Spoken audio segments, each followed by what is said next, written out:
This is the wonderful, amazing, fantastic Tim Sullivan. How are you? I guess we come out in the day as well as night because it's daytime and we're here, right? And it's swelteringly hot. I feel like I'm in the cell. Hot. I think we're going to melt.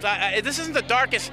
The darkest hours are supposed to be at night, so what are we doing here during the day? I don't know. There's some event going on. There's a movie by some crappy guy named Tim Sullivan, I heard. It's something about 2001 Nymphomaniacs. It's an X-rated movie about southern nymphos. Yeah, with screaming involved and sex, breasts and naked people. And we got something for everybody in this movie. We got naked women, naked men, and we even have a naked sheep. And she's here. Jezebel is here, and you got to go and you'll get a little. She might not say more than but she's hot. Well, she doesn't say much, but what she says is very deep. In more ways than one. I always say to her, I love you. All I can say is that this movie is more politically incorrect than a phone call from Mel Gibson. So I hope you like it.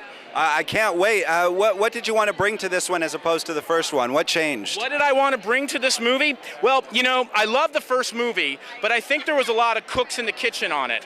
And we all had a different idea of what we wanted to put into it. So there was a lot of hesitation on how far we can go with a comedy. So I always view this movie as a splat stick, and I was determined on this one that we were going to really push the comedic envelope and just go where no horror film has gone before. And so far from the reviews, I hear we have. Well, knowing you, I'm sure there's the line that was drawn and you catapulted over it. We danced across the line. We pushed the envelope and flew it out the window. And of course, the fantastic fiends at home would love to know, how about favorite death in this one? My favorite death in this movie? Well, like all my children, I love them all, but I would have to say the Brokeback Falcon death. Let's just say we give Brokeback new meaning. Now I'm really intrigued. Yes. We definitely make Brokeback literal.